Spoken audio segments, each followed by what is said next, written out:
महंगाई के तूफान को मिलकर खत्म करना होगा। पंजाब में पीपल्स पार्टी को मजबूत करने के लिए हर जिले में खुद दौरा करूंगा। गवर्नर पंजाब सरदार सलीम हैदर का बोल की नुमाइंदा फातिमा शरासी को इंटरव्यू। वज़ीर आला से शिकवा भी कर दिया, कहा मरीम नवाज को रिवायत के मुताबिक सदर ममलिकत आसिफ जरदारी का इस्तकबाल करना चाहिए था। बिस्मिल्लाहिर्रहमानिर्रहीम। नाजरीन, मेरे साथ मौजूद हैं गवर्नर पंजाब सरदार सलीम हैदर, जिनका सियासी जमात जो है पीपल्स पार्टी से ताल्लुक़ है और अटक शहर से मुंसलिक हैं। गवर्नर साहब, सबसे पहले तो आपका बहुत बहुत शुक्रिया कि आपने बोल्ड न्यूज़ को अपने कीमती टाइम से जो है वक्त दिया, और आपको बहुत बहुत मुबारक भी हो गवर्नरशिप की। और रिसेंटली आप उम्रे की अदायगी भी करके आए, तो उसकी भी आपको बहुत बहुत मुबारक हो। गवर्नर साहब, सियासी गुफ्तगू करने से पहले मैं करते हुए आवाम के हवाले से सवाल पूछना चाहूँगी कि ये जो बजट आया है, आवाम दोस्त बजट, आवाम दुश्मन बजट कहना चाहिए, क्योंकि आवाम इसमें बहुत ज़्यादा बरहमी का इजहार कर रही है। बिजली आप देख लें, महंगी से महंगी होती जा रही है, और बहुत ज़्यादा आवाम पे ओवरलोडिंग कर दी गई है बिलों के हवाले से। अशिया खुर्दोनोश बहुत ज़्यादा महंगी हो गई हैं। कैसे मुल्क चलेगा? क्या प्लान है आपके पास? बिस्मिल्लाहिर्रहमानिर्रहीम। एक तो आपका शुक्रिया, बहुत मेहरबानी, आपने मौका दिया।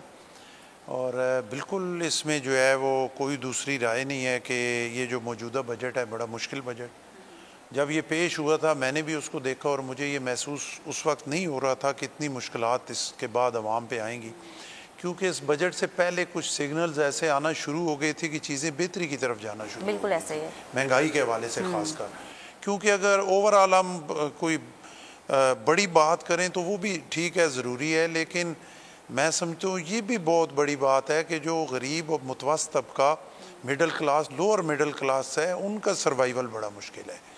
तो उसमें उनकी बात जो है वो पहले करनी चाहिए। और जैसे आप कह रही हैं, मैं आपसे बिल्कुल एग्री करता हूँ कि इसके बजट के बाद एक बहुत बड़ा तूफ़ान जो है वो आया हुआ है, हर हवाले से, टैक्सेस के हवाले से कहें, आप महंगाई के हवाले से कहें, बिजली रोज़मर्रा की बुनियाद पे कुछ समझ ही नहीं आ रही कि हर हफ्ते फ्लोर मिल्स बंद कर दिए हैं। फ्लोर मिल्स का वो एहतजाज जारी है। बड़ी जो है वो ये मुश्किल सूरत हाल है। उसमें आप ये कह सकते हैं कि मुल्क मुश्किल में है। IMF के पास हम गए हैं, और IMF के पास आप जब गए हैं तो फिर IMF के शिकंजे में हैं, और फिर आपने उनकी बात माननी है, उसके मुताबिक आपने अपना बजट पेश करना है।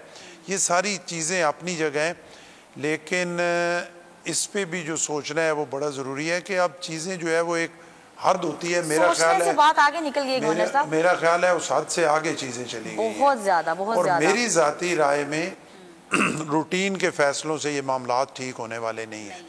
इसमें आपको ज़रूर एक तो पॉलिटिकल लीडरशिप है, उसको ये ऑन करना पड़ेगा, उसको अपने फैसलों पे स्टैंड करना पड़ेगा, उसको तकड़ा होना पड़ेगा।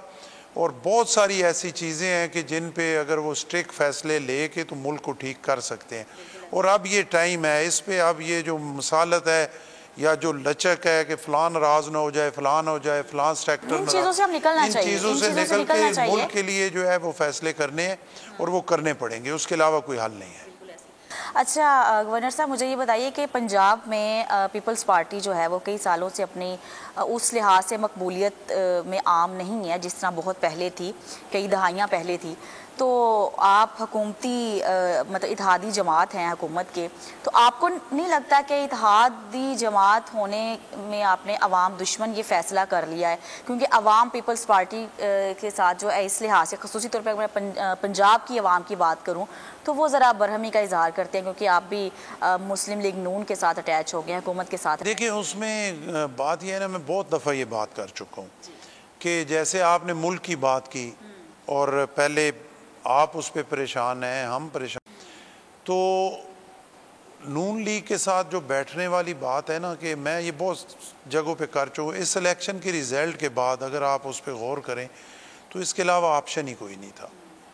PTI, लेकिन सब पार्टीज को मिलके कुछ करना चाहिए ना, जैसे ऑल पार्टीज कॉन्फ्रेंस होने जा रही है। देखे ना, नून लीग के साथ बैठना है ना, वो मजबूरी थी। अगर वो हम ना बैठते तो 3 महीने बाद दोबारा इलेक्शन होने थे। दोबारा इलेक्शन के आप मुतमिल नहीं हो सकते। आपके पास देखें खाने के लिए रोटी नहीं है, और आप रोज़ जो है इलेक्शन पे अरबों रुपए लगा दें, और लगाने के बाद फिर आप खड़े हो जाएं और कहें यहाँ धांधली हो गई, वहाँ हो गई।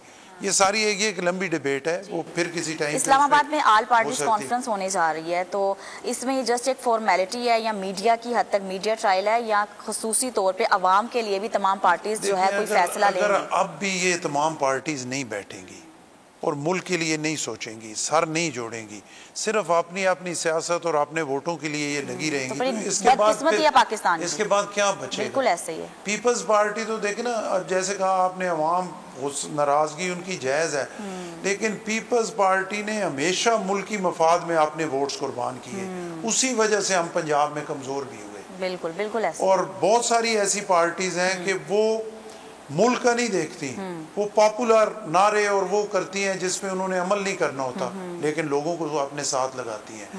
आज की जो सिचुएशन है, इसमें अगर कोई मुहब्बे वतन है तो उसको मिल के बैठना चाहिए, सर जोड़ना चाहिए तमाम पॉलिटिकल पार्टीज को। सियासत अपनी जगह जरूर करें। आउट ऑफ कंट्रोल हो गए हैं, अब खाने के लाले पड़े हैं अवाम को, तो नाराजगी तो बहुत पीछे रह गई अवाम की। और फिर अवाम को भी ये देखना चाहिए कि अगर इस सिचुएशन में जब मुल्क के लिए बैठना है और कोई पार्टी जो है वो बैठने के लिए तैयार नहीं होती, और फिर भी अगर अवाम कहें कि यही सबसे बड़े मुहब्बे वतन है, तो फिर इस पर भी सोचना चाहिए। ऐसा ही। अच्छा, सदर मुमलिकत आसिफ अली जरदारी साहब लाहौर के दौरे पे आए हुए हैं, तो आपको नहीं लगता कि मरियम नवाज़ जो हैं वज़ीर आला पंजाब, उन्हें उनका इस्तकबाल करना चाहिए था? बिल्कुल ज़रूर करना चाहिए था और बनता भी यही था, लेकिन शायद वो किसी जगह बिज़ी थी, वो नहीं आ सकी। मिनिस्टर साहब आए, फाइनेंस मिनिस्टर पंजाब कैबिनेट के, बाकी चीफ सेक्रेटरी आईजी साहब और सारे वहाँ पे मौजूद थे। तो मेरे ख्याल के मुताबिक यही हमारी रवायत है, आप उस चीज़ से हट के जाएँ तो उसमें ज़रूर चीफ मिनिस्टर साहबा को आना चाहिए था। और वैसे भी जो जरदारी साहब हैं वो तो हम सब के बड़े हैं, ऐसा ही और सीनियर हैं और वो सबको जोड़ने वाले हैं।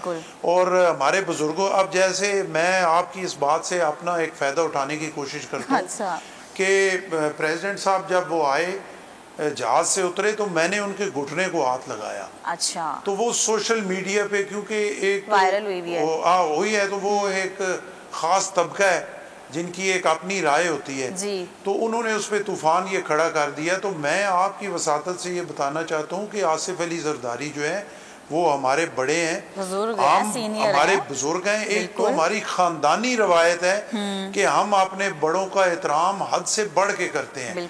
दूसरी बात यह है कि आसिफ अली जरदारी मुझे कम अज कम अपने बच्चों की तरह उन्होंने पिछले 15-20 साल से वो मेरी केयर करते हैं। और मैं आपके प्रोग्राम के वसातत से ये कहता हूँ कि खुदा मेरा गवाह है कि मैं उन्हें बिल्कुल अपने वालिद की नज़र से ही देखता हूँ कि जहाँ पे मेरी गलती, वो बातें बहुत लंबी हो जाएंगी, होती है, वो वालिद की तरह मुझे बुला के पिछले 15 साल से जहाँ पे मैं ठीक होता हूँ वालिद की तरह मुझे थपकी देते हैं। और मेरे इलाके के लोग, मेरी बिरादरी, मेरे ख़ानदान जो मेरे साथ एक दफ़ा गया आसिफ अली जरदारी साहब के बाद, मैं अल्फन कहता हूँ, मैं बंदे पेश कर सकता हूँ जो मुख्तलिफ पार्टीज़ के थे, वो जब बाहर निकले तो उन्होंने मुझे कहा कि जो तुम्हारी इज़्ज़त यहाँ पे है और जो ये शख्स तुम्हें अपने बेटों की तरह जो इज़्ज़त करता है किसी जगह तुम्हें नहीं मिल सकती। वो मैंने उनके घुटने को हाथ लगाया एज ए अपने वालिद की तरह उस एहतराम में, और आइंदा भी इंशाल्लाह लगाऊंगा। वरना ये मेरी और वो जो सोशल मीडिया पे तूफान बरपा है उनकी अपनी सोच है, उन्होंने हर चीज़ को इस मेरे ख्याल के इस माशरा जो है हमारा इस सोशल मीडिया और वहाँ पे इन लोगों की वजह से तबाही की तरफ चला गया। वो इज्जत, एहतराम और रवादारी वाले रिश्ते जो हैं खानदानी बातें होती हैं, खानदानी बंदे की निशानियाँ होती हैं, बिल्कुल ऐसे ही है। अच्छा, तमाम यूनिवर्सिटीज़ की आप चांसलर हैं पंजाब की, पंजाब यूनिवर्सिटीज़, पंजाब में जो यूनिवर्सिटीज़ हैं उनके जो हैं वाइस चेयरमैन हैं, जो उनकी तैनाती के लिए आप क्या कर रहे हैं? पिछले जो है 36-37 यूनिवर्सिटीज़ ऐसी हैं पंजाब में जिनके वीसी नहीं है जी। बिल्कुल तो सही आप कह रहे हैं। 31 यूनिवर्सिटीज हैं जिनमें प्रो वाइस चांसलर्स लगे हैं। जी, कुछ को एडिशनल चार्ज मिला हुआ है। जी, वो एक लंबे अरसे से थी इसी तरह, और ये इसी वजह से जो है वो यूनिवर्सिटीज़ का म्यार जो है वो गिर रहा है, इसमें कोई राय नहीं है दूसरी। अब आके अल्लाह ने फजल किया है कि उसके प्रोसेस स्टार्ट हो गया है, वो समरी अप्रूव हो गई है। पंजाब गवर्नमेंट में करनी थी, हमने धक्का लिया, पिछले गवर्नर साहब ने उस पर बड़ा हिम्मत की, अपने आखिरी अदवार में उन्होंने बड़ी कोशिश की, और इधर उन्होंने एक मीटिंग भी की, चीफ मिनिस्टर साहिबा को भी बुलाया और उस पर आगे वो बात चली। तो वो समरी अप्रूव हो गई है और अब उस पर सर्च कमेटीज जो हैं वो बन गई हैं। फैसला मेरिट पे होना चाहिए। सर्च कमेटीज बन गई हैं, उन्होंने वो जो है वो सर्च करना है, मेरिट पे चांसलर्स जो है उनकी अपॉइंटमेंट करनी है, फिर 3-3 नाम भेजने हैं मेरे पास। तो मैं इंशाल्लाह इंश्योर करूँगा कि जो है वो सारा मेरिट पे होगा, क्योंकि मेरिट पे बंदा आएगा तब ही चीज़ें। अच्छा गवर्नर साहब, हमारे अदारों में मंशियात को कैसे फ्री किया जाएगा? मंशियात की अगर मैं लाहौर की बात करूं तो पंजाब यूनिवर्सिटी ये जो ओल्ड कैंपस है अनारकली में, यहाँ तो ओपनली जो लड़कियाँ भी हैं ना वो स्मोकिंग कर रही हैं, ठीक, ओपनली कर रही हैं, ठीक है। और मुस्लिम टाउन की अगर बात करूं, पंजाब कॉलेज के बाहर भी ओपनली नशा बेचा जा रहा है। तो इस चीज़ को आप कैसे कंट्रोल करेंगे कि हमारे तालीमी अदारे एटलीस्ट जो है इससे महफूज रहें? ये बहुत बड़ी ज़रूरत है, बिल्कुल आप सही कह रही हैं। आते साथ मैंने इस पे किया, मैंने अपना एक सोच, एक विजन जो है अपने जो हमारे यूनिवर्सिटी सेक्शन है उनके साथ शेयर किया और इस पे मैं इंशाल्लाह स्टेप लेने लगूँ। आपको पता है कि कोई तकड़ा स्टेप यहाँ पे लेने के लिए भी फिर बड़े बड़े उसमें से निकाले जाते हैं, ये ना करो ये हो जाएगा, ये ना करो वो हो जाएगा। लेकिन जब आपकी नीयत ठीक है, आपने एक अच्छे के लिए करना है, हमारे बच्चे हैं, हमारे बच्चियाँ हैं, अगर वो वहाँ पे ख़राब हो रही हैं तो उनकी जिम्मेदारी, मैं अगर एज ए चांसलर हूँ तो मैं समझता हूँ कि अल्लाह रसूल के दरमियान मेरे पे जिम्मेदारी है कि मैं उनकी, और उस पर मैं इंशाल्लाह स्टेप लेने लगूँ।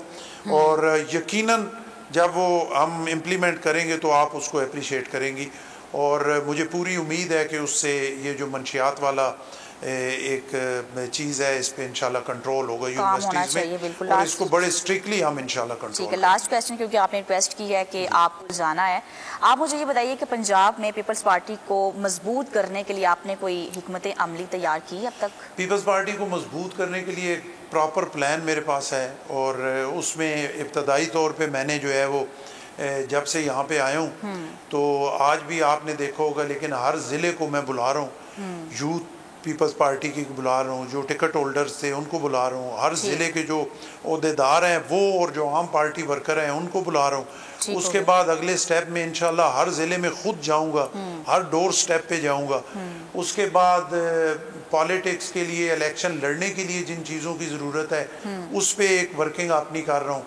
तो इंशाल्लाह एक प्रॉपर प्लान के तहत है, दिन रात मेहनत करेंगे, सुबह 9 से लेके रात 12 बजे तक इंशाल्लाह काम करना है, अपने सूबे के लिए भी, अपने मुल्क के लिए। सब्सक्राइब करें और बेल दबाएं ताकि कोई खबर रह न जाए।